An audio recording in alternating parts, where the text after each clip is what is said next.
Hola, muy buenas tardes. Os quiero dar la bienvenida nuevamente a un espacio donde vamos a hablar de educación, inteligencia emocional, de infancia, adolescencia, de familias y en esta ocasión lo voy a hacer con Alma Serra. Bienvenida. Muchas gracias, Leticia. Me hace una especial ilusión presentaros a Alma Serra porque antes de presentaros quién es ella, es una persona que tiene una gran pasión por la educación, ha viajado, ha conocido culturas, ha ido formándose y además en diferentes ramas, la música, la antropología, la psicología, y al final es una vida dedicada a las personas y es bonito conocer a personas que no solamente viven con pasión su trabajo, sino que se dedican a que la vida de otras personas sea un poquito mejor. Por lo tanto, os la quiero presentar a Alma para que sepáis un poco quién es ella.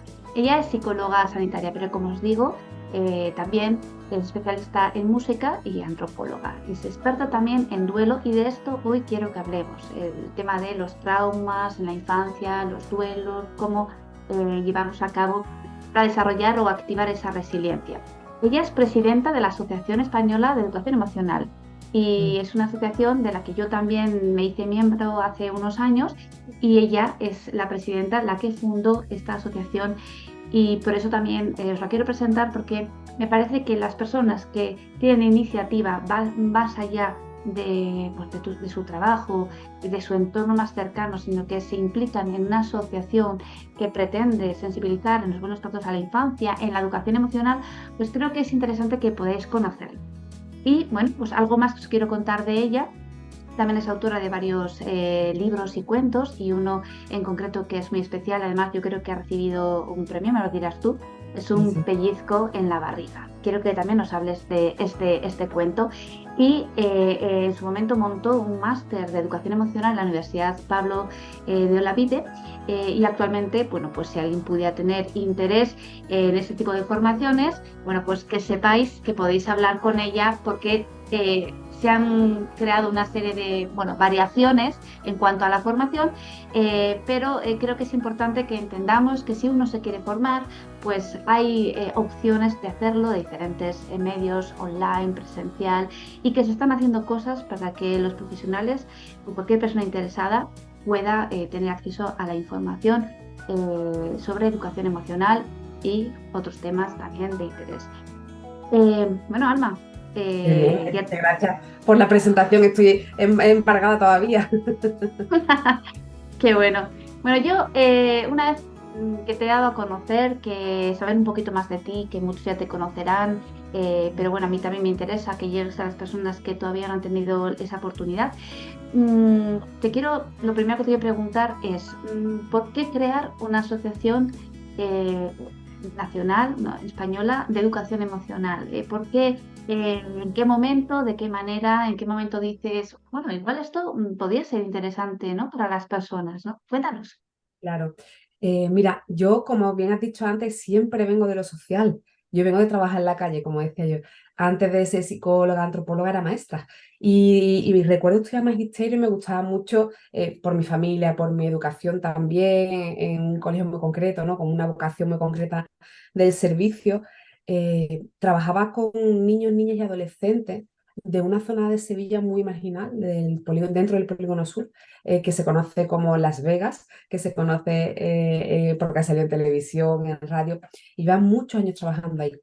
Y después trabajé con personas migrantes, es decir, que llevo muchos años dedicada a ese parte. Bueno, pues enlazando esto con después mi formación como antropóloga, la psicología llegó más tarde. La forma en la que fundé ASEDEN fue muy casual y siempre la cuento.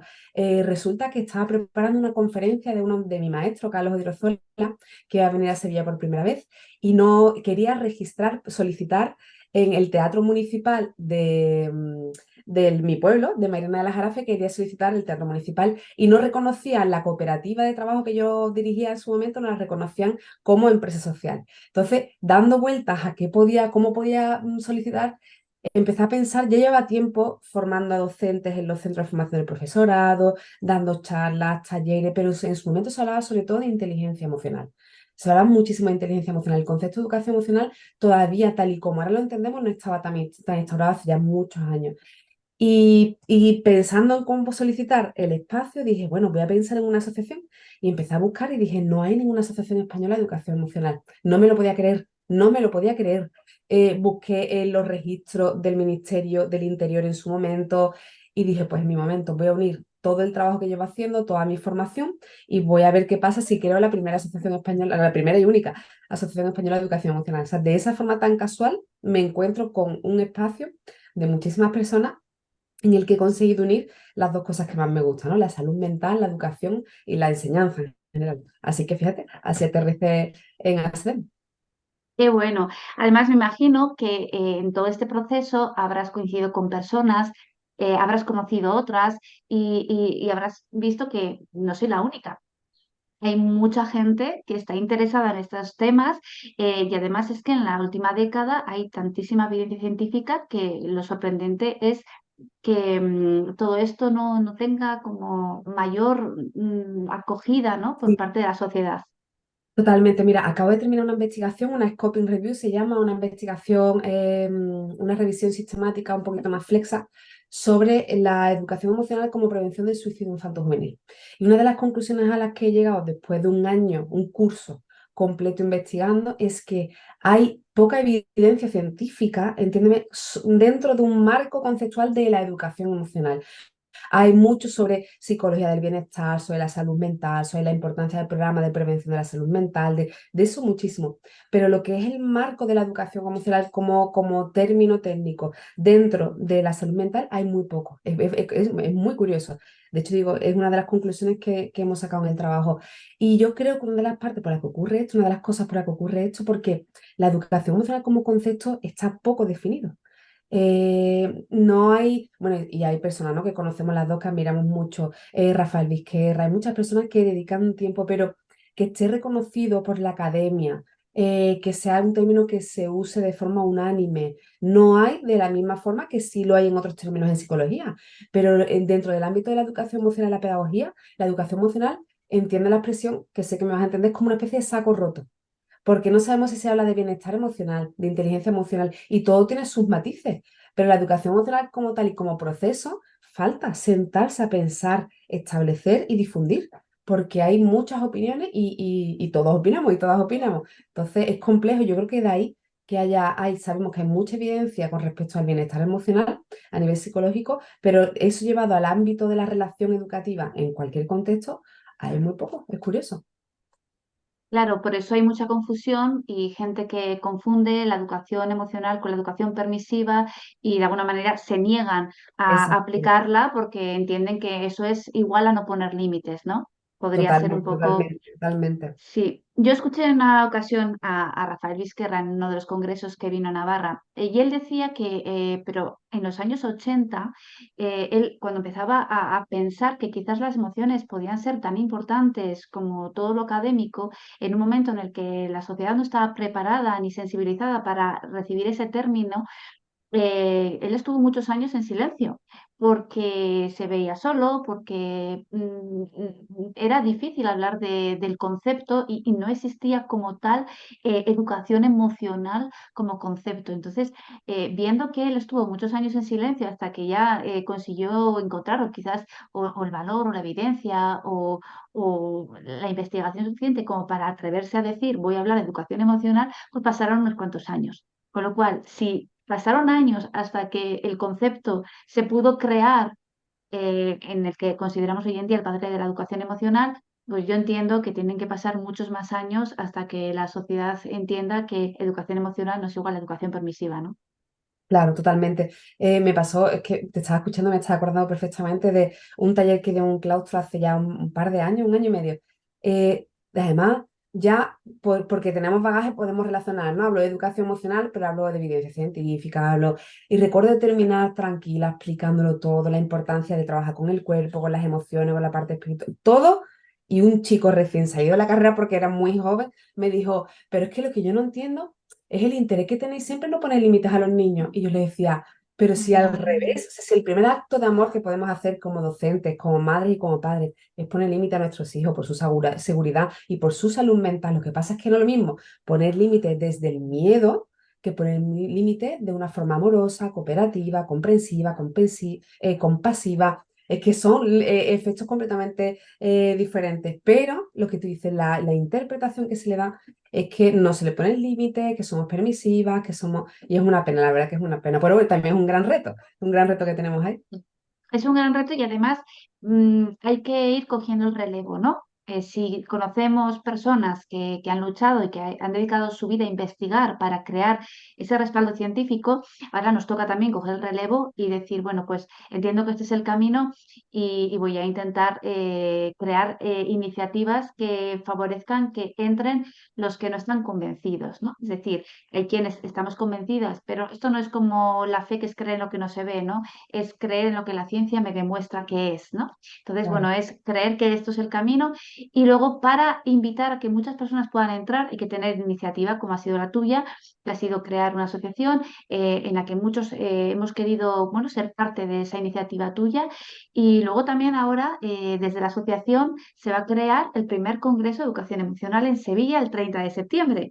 Alma, sí. cuéntanos cuándo surge esta nueva iniciativa.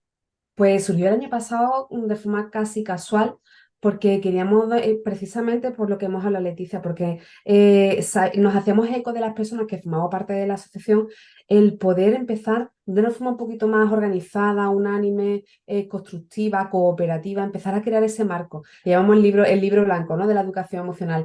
Empezar a decir, bueno, este es el punto de partida, vamos a saber cuál es la casilla, porque como tú decías al principio, somos muchas personas pero la sensación es que estamos solas o por lo menos poco coordinadas, porque Ajá. nos conocemos mucho, pero nos faltan tiempo algunas veces o sentarnos a pensar. Pues la idea del Congreso fue eso, es decir, vamos a crear algo que sea un pistoletazo de salida, una sensación de... Comenzamos un recorrido, vamos a marcarnos una hoja de ruta, vamos a empezar a hablar, a ver que la persona que está al lado lleva 3 años peleándose con su claustro para poder hacer una asignatura de educación emocional y la otra no hace una asignatura, pero educa desde ahí. Sí, un espacio, yo sé decir, un espacio, necesitamos un espacio para cuidarnos, para entendernos, para poner las cosas en común. Y desde ahí decir, venga, señoras y señores, ¿y ahora qué hacemos con esto? Y yo además en los vídeos de presentación digo, y no sé qué vamos a hacer, de verdad lo digo porque no tengo la varita mágica, me encantaría, pero la intención la vamos a poner. Y como no solo soy una cabeza, sino que espero que seamos 365 las que podemos asistir, más las personas que van online, jolín, pues esa sinergia es mucho mayor que una persona solo pensando. Y si además nos respaldamos de personas que admiramos muchísimo, entre las que además estás tú dentro de los talleres, pues Ibarrola, Rafael Vizquerra, personas de la academia, Antonio Sánchez Medina, Nazares Castellano. Jolín, pues digo, creo que estamos en un escenario magnífico, ¿no? Y en un momento, además, creo, no sé, Leticia, qué te parece a ti, que es un momento social de mucha crispación, en el que necesitamos como posicionarnos, ¿no? Nos jugamos muchas cosas a nivel social y educativo en nuestro país y creo que, yo le decía el otro día a una compañera, alzar un poquito la voz, solo un poquito, decir, venga, voy a hablar un poquito más fuerte, a ver si me oyen las personas que están buscando a esas otras personas para unirse. Pues esa es un poco la intención, subir un poquito el volumen. Me encanta lo que dices porque crear ese espacio de reflexión es necesario para conectarte con personas que están en esa misma línea, para conocer fuentes fiables de las que puedes alimentarte, expertos y expertas que están en algo, que están dedicando su vida profesional a la investigación, para que cada vez tengamos más argumentos y querer tener menos la razón. ¿No? Tengo la sensación de que todos queremos tener la razón y queremos imponer nuestras ideas o lo que pensamos, pero esto no se trata de debatir y de querer tener la razón, sino de razonar juntos y crear argumentos sólidos que digan, Ujú. bueno, pues yo pienso esto, estoy abierta a, bueno, a ampliar un poco mis ideas, pero que realmente tengan un respaldo científico y para eso hay que juntarse y hay que, bueno, hay que conectarse unos con otros y tener espacios para reflexionar y para aprender, ¿no? Claro, totalmente, sí, sí. Y además, escucharnos Mm. también, escuchar la experiencia de otros compañeros y compañeras. Ya te digo, nosotros vamos a poner los medios para que eso ocurra. La magia después lo pondrá la gente, pero vamos a poner los medios para que eso ocurra, que esa es la intención también que queremos tener. Fantástico. Alma, háblanos un poco de cómo gestionar los duelos, porque tú, bueno, pues eres experta Mm. en el tema de los duelos, pero cuando esa palabra la asociamos pues con una pérdida, ¿no? sí, con bueno, el fallecimiento de un ser querido, de un hijo, de una sí. pareja, ¿no? Entonces, cuéntanos algo al respecto, porque yo sé que las personas que nos están escuchando, a veces el tema de la muerte es algo de lo que no queremos saber, ¿no? Duele demasiado, ¿no? Entonces es mejor no saber, ¿no? Y sin embargo, porque duele demasiado, hay que hablar de ello Mm, para realmente poder aprender a entenderlo, gestionarlo. ¿no? Sí. Ujú. Pues mira, el duelo, junto con el sexo en su momento, es actualmente uno de los primeros tabúes que hay a nivel social. Es decir, no se habla de la muerte. Y es verdad, y además tiene mucha razón en lo que tú dices, relacionamos directamente duelo con fallecimiento. Y la forma en la que yo entiendo el duelo, que tiene una perspectiva humanista, el duelo pone atención en la vida. Yo cada vez que trabajo con los niños y con las niñas en las escuelas, forma docentes, siempre digo, el trabajar el duelo, desarrollar competencias de gestión emocional de las pérdidas, de las despedidas, porque a veces que no digo ni duelo, digo pedagogía de las despedidas, es poner atención en la vida, en el presente, en el agradecimiento, en lo que ha aprendido una persona, en el homenaje que podemos hacer, el paso de una persona por nuestra vida, ya ha fallecido o no.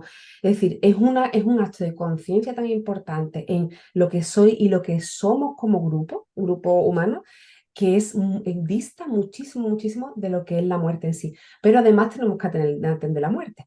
Y la muerte, como te decía, es un tema tabú, es un tema del que no se habla, del que además nos hemos desvinculado porque si te fijas, los tanatorios están fuera de las ciudades, los hospitales tienen un área para, para el acompañamiento a la muerte, en la que los niños, por ejemplo, las niñas no pueden estar presentes, no se les deja, se ha desvinculado. Todo lo que es los rituales se ha desvinculado de lo que es la infancia. Y si los niños y niñas no conviven o aprenden a gestionarlos, se van a convertir en futuras personas adultas en las que no van a saber gestionarlo. Pues eso es nuestro día a día. Entonces, eso por un lado. Y por otro lado también porque al quitar todo el componente religioso de la muerte, se ha dejado en un aspecto muy personal. Entonces no sabemos qué hacer, no sabemos cómo gestionarlo, no sabemos qué decir y tiramos pues de la intuición y muchas veces pues metemos un poco la pata, ¿no? Entonces, por un lado eso, por otro lado la importancia de dar recursos para aprender a despedirnos. Yo digo, los cierres de etapa, el irnos de casa, estudiar fuera, el despedirnos de nuestros hermanos y hermanas cuando vamos a hacer algo. La vida está continuamente llena de despedidas. Es uno de los primeros tabúes y sin embargo, relacionándolo con la muerte, Leticia, si ponemos el telediario, los informativos, en cualquier momento de los informativos, los primeros 15 minutos son fallecimiento, fallecimiento, fallecimiento, fallecimiento. Entonces, es una incongruencia social el que estemos expuestos a tanta despedida y que no se nos enseñe a despedir. Por lo que es fundamental, fundamental hablar de las despedidas, gestionarlo, acompañar, porque insisto, es un enfoque que siempre que se use de una mirada más humanista, ¿no? Pone la atención en la vida, el agradecimiento, el estar presente, el tomar conciencia de lo que vivimos, es fundamental. En la pandemia, que tuve que hacer tantísimos materiales para la Consejería de Educación de aquí de la Junta de Andalucía, todo el trabajo que hacemos de meditaciones para infantil, primaria, secundaria, meditaciones, visualizaciones, todo es en este mundo en el que fallecen tantísimas personas, vamos a poner conciencia en el presente, en lo que tenemos, en lo que agradecemos, y eso es pedagogía del duelo también. No es solo, es pedagogía del duelo, por supuesto. Relaciono mucho lo que me cuentas con algo que le escuchaba a Boris Cyrulnik, que sabemos que es como el padre de la resiliencia, ¿Mm? y él decía que eh, es bueno hablar de la muerte, pero no demasiado. Entonces, que tan malo es no hablar de como hablar en Lo exceso, completamente ¿no? presente. Entonces, lo importante que era lo que es la narrativa, ¿no? El poder hacer una narrativa que acompañe a ese niño que generalmente hacia los 7 años es cuando empiezan a preguntarse por qué a lo mejor fallece el abuelito o la mamá de un amigo y entonces las preguntas típicas, ¿no? ¿A dónde va? Yo quiero ir con ella. ¿Qué eh, pasa con el cuerpo? ¿Qué pasa después? ¿Por qué el corazón se para? ¿O por qué el cuerpo deja de funcionar? Son las preguntas, sí, a nivel evolutivo, los subconceptos de la muerte. Es lo que dice es fundamental, hay que tener en cuenta las edades. A nivel evolutivo, ¿no? Sabiendo si coincide la edad cronológica con la edad madurativa. Pero sí hay que saber las edades, las respuestas a las que hay que dar, cómo mentalizan los niños y niñas para ver qué respuestas darle, ¿no? Yo recuerdo una mamá que le dijo a un peque me llegó con un trastorno obsesivo compulsivo y yo no encajaba, yo decía, con hipótesis, investigando, evaluaba, decía, es que no hay ninguna situación traumática, no hay antecedentes, y no sé por qué todavía, esta insight que de repente me llega, le digo, había fallecido el papá, y le digo, ¿qué explicación le diste a tu hijo de la muerte del papá? Y le di, ella, en un alarde, desde la inconsciencia, desde la ingenuidad, ¿no? De un alarde de intentar hacerlo lo mejor posible, le dijo, bueno, pues yo le he dicho pues, que todas las personas nos morimos, que esto nos llegará en cualquier momento y que, claro, el niño contactó con eso es peligroso, todos podemos morir y, claro, le desarrolló un todo de seguridad, ponía sillas detrás de las puertas, continuamente confirmaba si la vitrocerámica estaba cerrada, las ventanas cerradas, desarrolló una estación de pánico, es verdad que con una estructura de él un poquito más vulnerable, pero hay que saber cuándo dar respuesta a pensamientos mágicos, respuestas mágicas, a pensamientos concretos, respuestas concretas, a pensamientos más abstractos en la adolescencia, hay que dar respuestas más abstractas, pero siempre teniendo mucho en cuenta de quién tenemos delante y de lo que puede gestionar, dependiendo de también su personalidad, su carácter, su temperamento y todo, por encima de su desarrollo evolutivo. O sea que hay que tener muchas cosas en cuenta. Yo tengo una anécdota muy bonita, que fue hace años cuando fallecía mi abuela, con la que tenía bastante buena relación. Yo, en el fondo, como tampoco sabes cuándo llega la muerte, pero intuíamos que podía llegar en cualquier momento, deseaba poder estar en el momento en el que ella directamente dejase, digamos, la vida. Y deseaba que mis hijos también estuvieran conmigo. Era un Mm. deseo que yo tenía, pero claro, se podía cumplir o no porque tampoco sabíamos si eso, bueno, se podía dar. La cuestión es que ese deseo se me cumplió porque en el momento en el que ella estaba peor, pudimos estar cerca y junto a mis hijos pudimos acompañar ese momento de despedida. Y yo lo recuerdo y sé que ellos también, aunque el vínculo era más conmigo, que es muy bonito porque no estamos hablando de la muerte, estamos hablando de acompañar a una persona que se va, de cogerle la mano, de acariciarla, de estar en los últimos segundos, de decirle, no sabemos qué pasa, pero aquí estamos, vívelo como puedas, que yo haré lo que pueda. Y en esos segundos, minutos, que nadie sabemos nada, que no sabes qué pasa, pero pasan cosas, esos niños lo que están viendo es acompañamiento, están viendo amor, están viendo despedida, están viendo cariño. Y entonces la muerte, lo que vemos en las películas de terror, ¿no? Lo que asociamos con la muerte, deja de tener ese significado, ¿no?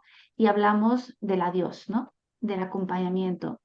Y yo diría también, además, Leticia, el agradecimiento. Es que, mira, decía Rosa Montero en un libro que tiene precioso, creo que se llama La absurda idea de no volver a verte, sí, creo que La absurda idea de no volver a verte. Dice un momento, hay dos momentos que son mágicos en la vida de las personas, que es cuando recibimos a un niño o una niña cuando nace y cuando nos despedimos a alguien que queremos, ¿no? Y decía que era como una explosión energética. Esto en la medicina china también se explica, ¿no? Y la medicina así tradicional, pero de otra corriente, no a nivel energético, ¿no? Energético, que son dos momentos de mucha explosión.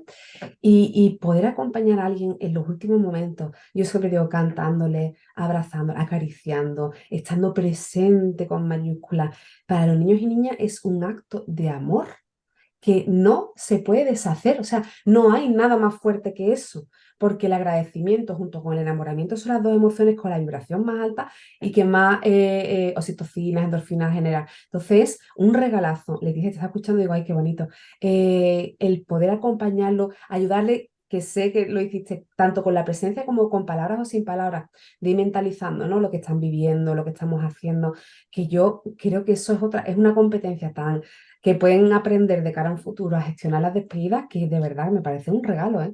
Un regalo porque da mucha estabilidad, mucha bienestar emocional y mucha salud mental el poder entender la muerte desde ese punto de vista, muchísimo. Es uno de los grandes tormentos de la historia del ser humano y por eso se ha estudiado y se ha escrito tanto, ¿no? Tanta poesía, tanta literatura, porque la muerte genera mucho miedo, mucho miedo. Y genera miedo y transmitimos miedo.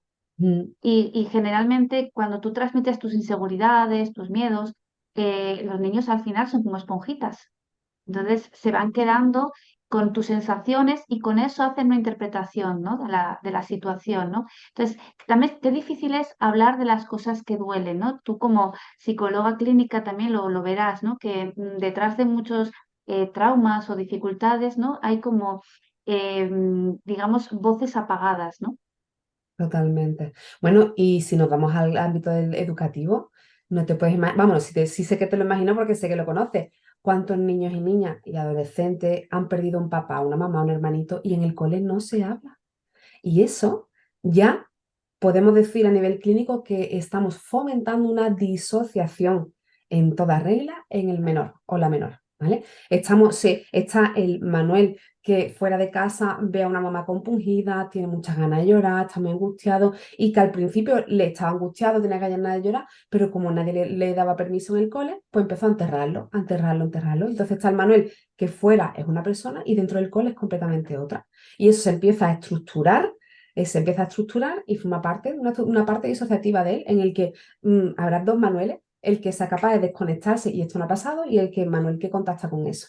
Y no hay nadie, como tú bien dices, que le ayude a mentalizar. Entonces, hay una falta de responsabilidad, y aquí me atrevo un poquito a decirlo, una falta de responsabilidad fruto de la inconsciencia, fruto de la falta de conocimiento en todos los ámbitos, porque no me paro solo en el sector docente, me paro también en el sector sanitario, como es el mío también, en la parte de compañeros psicólogos y psicólogas, que esto no la tiene y dices tu madre mía, qué falta de responsabilidad, pero todo es fruto de lo mismo, Leticia, lo que estamos hablando de no haber una educación, una formación en las escuelas. Yo cuando estudié magisterio, ni en antropología ni en psicología, no tuve ninguna asignatura relacionada con pedagogía, antropología o psicología de la muerte o de las despedidas. Y la muerte sabemos que siempre nos va a tocar en algún momento enfrentarnos a ella y además despedirnos diariamente. O sea que es que cómo decir lo que es, ¿no? Es un tabú, lo que es el miedo, pues así funcionamos. Pero bueno, ahí estamos. Y dicho queda, y dicho He queda. dicho queda, he dicho queda, he dicho queda. Alma, antes hablabas de que habías hecho una investigación donde se veía, bueno, pues un poco cómo la educación emocional, bueno, también puede ser una forma de prevenir los suicidios. Eso lo sabemos, pero aunque lo sepamos, también tiene que haber suficiente respaldo científico como para que el argumento realmente sea riguroso, ¿no? Pero sí que entiendo que los niveles de suicidio están aumentando, porque de hecho yo las cifras que tengo, que manejo revisadas últimamente, es pues que entre los 15 y los 29 se están dando mayores índices de suicidio en la adolescencia, que es cuando el cerebro se está desarrollando y está en obras. Y lo que yo te quería preguntar, cuando sucede un suicidio en un instituto, Ujú. que nadie estamos preparados porque el docente es el primero que se pregunta, pero ¿cómo, cuándo, en qué momento, pero qué me estás contando? ¿Quién acompaña a quién? ¿Quién Ya. acompaña a quién? Porque a la familia hay que acompañarla, pero ¿quién? La escuela, que también necesita ser acompañada, ¿no? Los compañeros que no tienen respuestas, ¿no? ¿Qué sabemos de ese tipo de acompañamiento? Eh, ahora, bueno, vamos como poquito a poco, ¿no? Porque vamos siempre, después de todos los fenómenos sociales, pues nos vamos intentando adaptar. Verdad que el tema del suicidio es abrumador. Hay en la última investigación del 7 de abril que se publicó del año pasado, hay un 400% de idea autolítica, o sea, es una barbaridad, o sea, se está cuadruplicando. Bueno, lo miramos por donde veremos, es catastrófico, entonces no entremos ahí.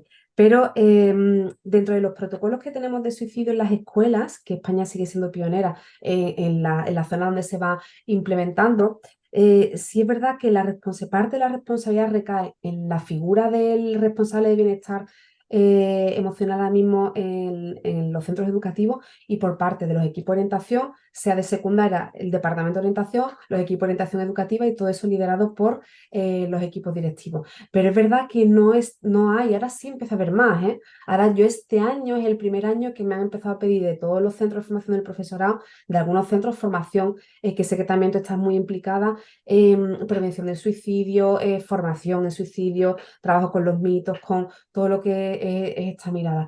Pero hay muchísima carencia todavía. Lo que sí tenemos es buena intención. Y eso para mí es importante. Y me encuentro a muchos docentes, muchos y muchas docentes, que están empezando a escuchar, que están empezando a gestionar.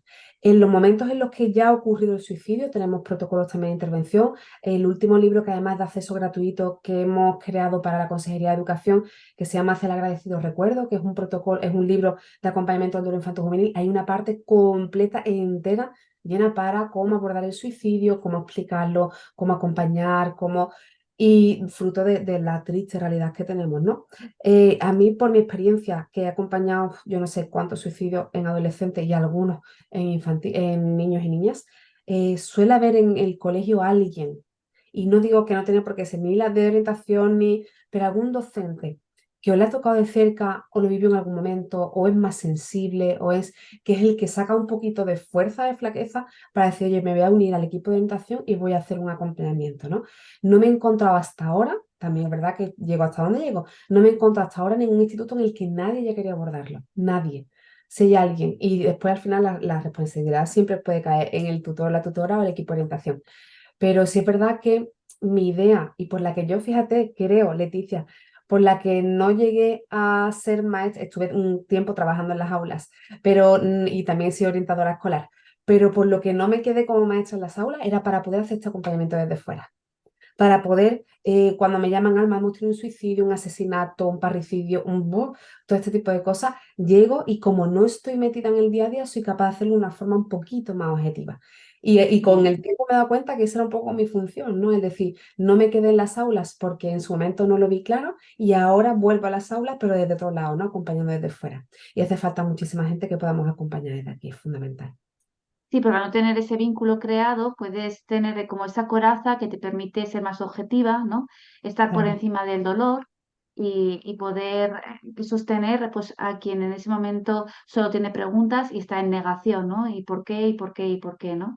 Sí, Y sí, sí, además es claro. que Sí, para eso tenemos recursos, para eso sabemos cómo en el libro nuestro, en el manual, están todos sesión por sesión, cómo responder las preguntas, cómo gestionar, cómo reunir, qué tiempos dar, todo eso está súper, y además siempre basado con cosas que ya hemos hecho, o sea que no es, la teoría surge de la práctica, no al contrario, de acompañar tanto suicidio, tanto duelo como han acompañado en las escuelas.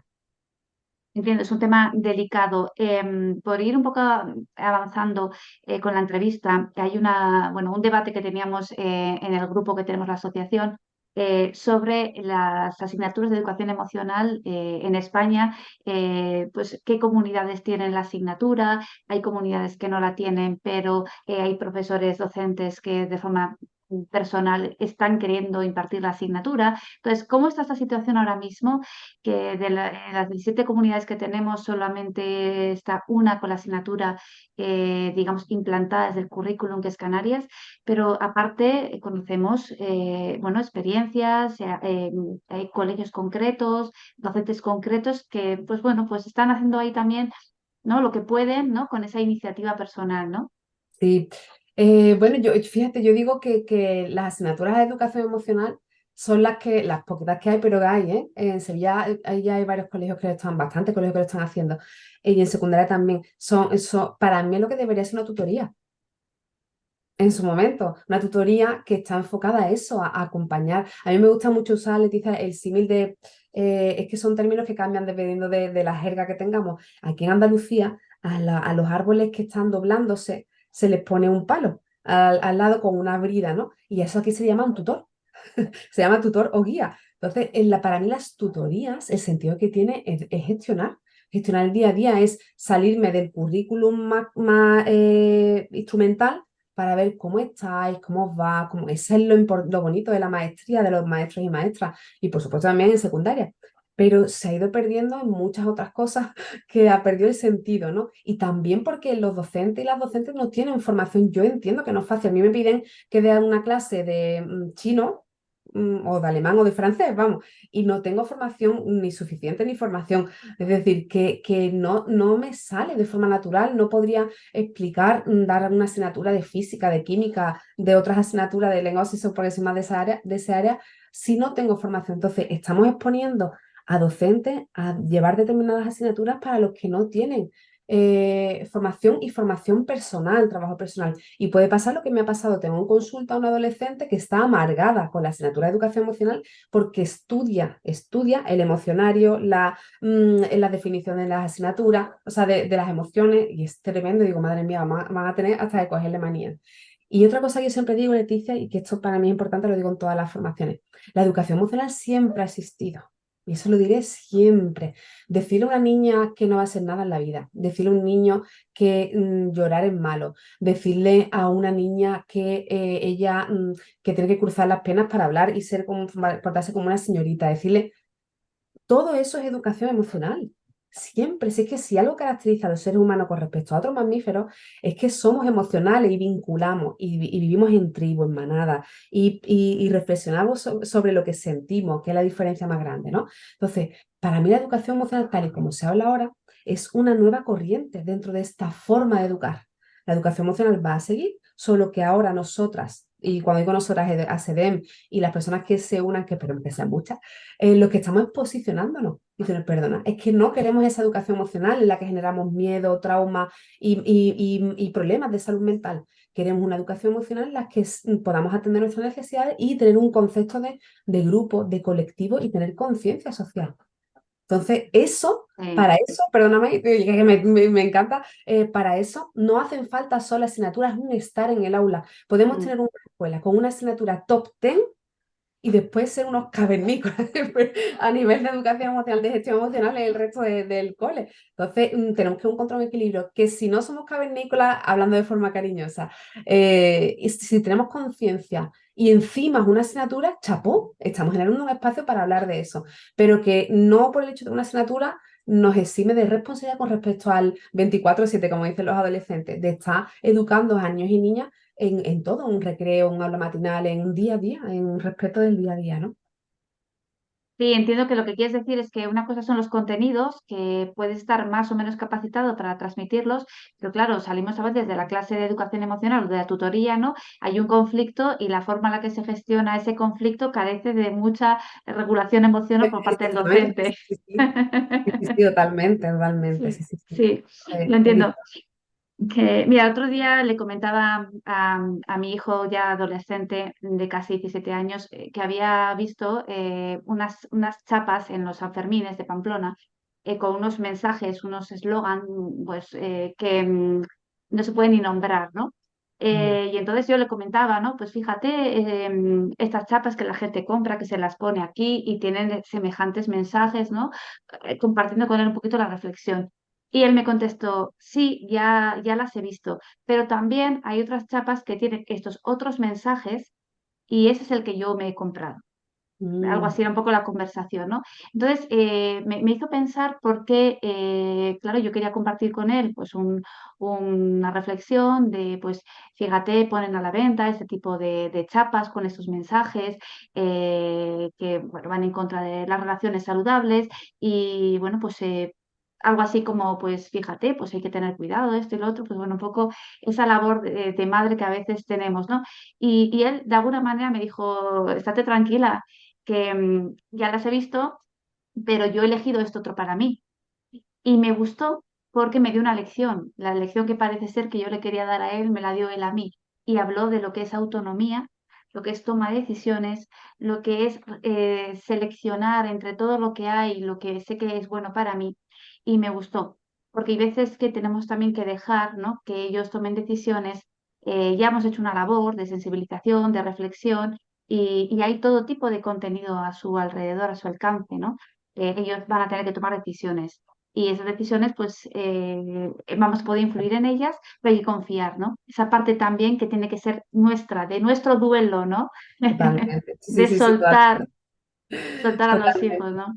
No lo diría, yo tengo, tenemos hijos con la misma edad, mi hijo mayor igual, y hay veces que digo, ay Dios mío, que ponga en práctica, que se quede con algo, que se quede con algo y que la forma en la que aprende, porque yo creo que la pedagogía del error es maravillosa y es necesaria, pero que no sea muy grande el batacazo. Yo digo, que no sea muy grande el batacazo, que no sea muy grande el batacazo, pero es maravilla. Cuando ves esto, digo, yo ya, con lo que tú has contado, Leticia, yo ya me jubilaría, de verdad, digo yo, porque sé que tu hijo tenga pareja, tenga hijos o no, se dedica a lo que se dedique, algo sembrará. Y esa persona a la que siembre, sembrará con otra persona. Y yo con eso, de verdad que me puedo jubilar, decir, yo soy feliz. Soy feliz. Yo, del congreso que estamos montando, si de todas las personas hay tres que consiguen un día coger a un niño de la mano, una niña de la mano y preguntarle cómo estás, me jubilo, de verdad que digo, ya está, yo sé, con eso soy feliz. Entonces, esa es la idea, ¿no? Que podamos sembrar, sembrar y dejar un mundo un poquito más bonito, un poquito más fácil. a nuestros niños y niñas. Y cuando pasan como esto, yo digo, son actos de magia. Para mí eso ya es maravilloso, así que te felicito por tener un niño tan bonito.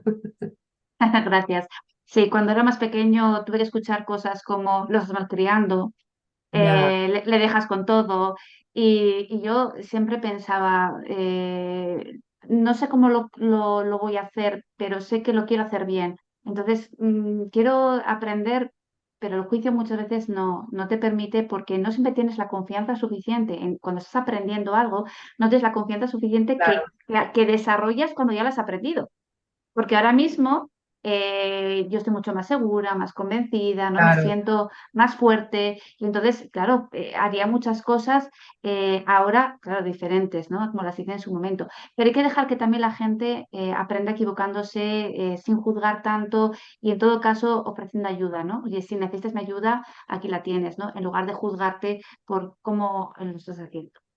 Ay, Sí, Alma, cuántas cosas, cuántos temas que nos interesa, nos gusta, nos apasiona y además es interesante abordarlos en estos espacios también que no sabemos nunca a dónde pueden llegar, ¿no? ah, Pero por ir un poco finalizando la sí, entrevista, yo te presentaba pues como pues, experta en música, pero antropóloga y también psicóloga clínica. Eres la presidenta de la Asociación Española de Educación Emocional, la única y además es bonito porque hay veces que te toca hacer algo único porque no ha habido nadie que ujú, lo haya hecho anteriormente, pero es una iniciativa que hace que otras personas también puedan emprender proyectos. O sea, al final eres pues un testimonio de emprendimiento, ¿no? De educación y social. Eh, lo cual ahí dejamos un poco esa idea de cuando algo no está hecho, quizás puedo ser yo quien lo haga, ¿no? Qué irresponsabilidad si dándote cuenta que no había nada, lo hubieras dejado estar, ¿no? Y qué responsabilidad el haberte animado a crearlo, ¿no? Y que hayamos otras personas que queramos apoyarte, ¿no? El 30 de septiembre se organiza desde ASEDEN, que es la asociación que tú creaste, de la que tú eres presidenta, se organiza el primer Congreso de Educación Emocional en Sevilla. Va a ser presencial y online.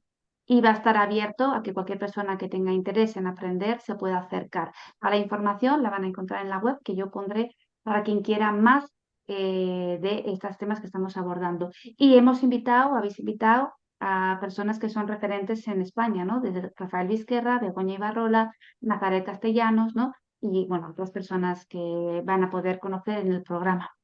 sí, Alma, por ir terminando, después de conocer un poco tu trayectoria, haberte conocido, viendo que eres una persona muy cercana, muy familiar, muy sensible y además muy segura de lo que dices, porque también tú estás convencida, las personas que te están escuchando y que digan, sí, pero yo no lo tengo tan fácil, o en mi colegio es que no sé la educación emocional, o me veo sola, o yo sí, pero mi marido no, o yo sí, pero mi mujer es diferente, tiene diferente visión de la educación, o yo quiero intentarlo, pero mis suegros o mis padres no hacen más que decirme que no pongo límites. Esa gente que está a veces atormentada, ¿no? Con tantas dificultades y que sí. al final pues dicen, pues ¿para qué, no? Mira, yo ahí lo que tú has dicho antes lo has explicado perfectamente.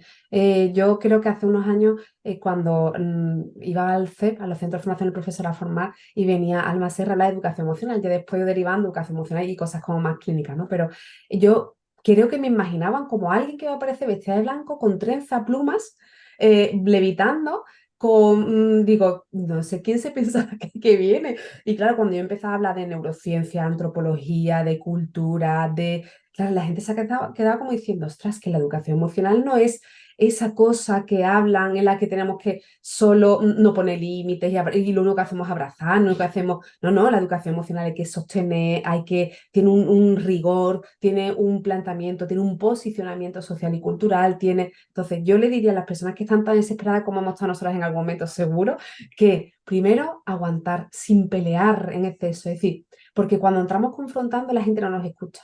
Entonces, entrar sin pelear. Como dice un maestro mío, la insumisión pacífica, ¿no? Entonces, hazte una insumisa, de forma pacífica, hazte una insumisa. Y ahora, ve recopilando toda la información para que cuando el ego empiece a mandar, dejar a la gente callada.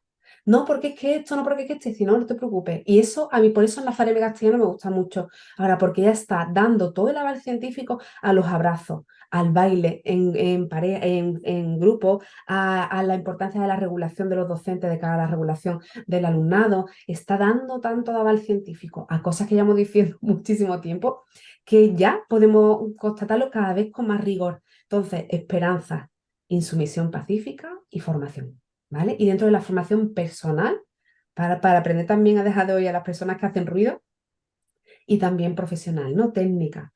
Y poco a poco, paciencia, de verdad, éramos, Leticia, yo sé que tú lo sabes, éramos tres gatos, tres gatas hace 15 años y ahora somos como dicen los humoristas, ¿no? Cienes y cienes de personas. Somos muchas personas aquí. Es cuestión de tiempo y de no luchar, de verdad.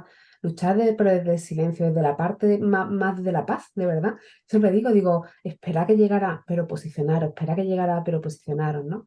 Y para mí esa es la clave. Fantástico, Alma. Sí, ser activistas, pero no desde la arrogancia, ¿no? Sino desde el amor.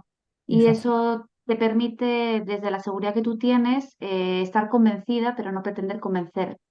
Yo lo tengo clarísimo, ¿no? Yo, de hecho, mi labor de sensibilización la ejerzo de continuo, pero me reviso mucho para que en mí lo que haya sea una invitación a la reflexión, pero porque, o sea, yo estoy continuamente reflexionando y me da muchísima paz, porque tantas veces puedo corregir ideas o sumar, ¿no? Descubrir, y eso da mucha satisfacción cuando de repente entiendes, te entiendes, ¿no? O ves una situación en casa y te observas, ¿no? Siendo parte de la solución, ¿no? No del problema, ¿no? Entonces, Totalmente. Qué bonito, lo has dicho genial. perfecto.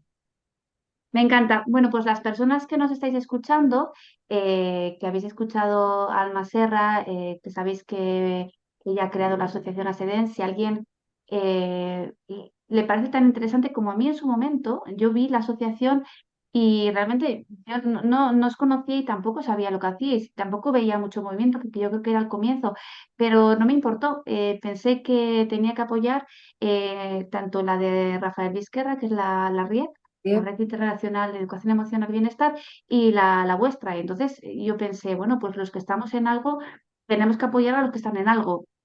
Y eso es un poco lo que eso. me llevó a mí a ser parte de, ¿no?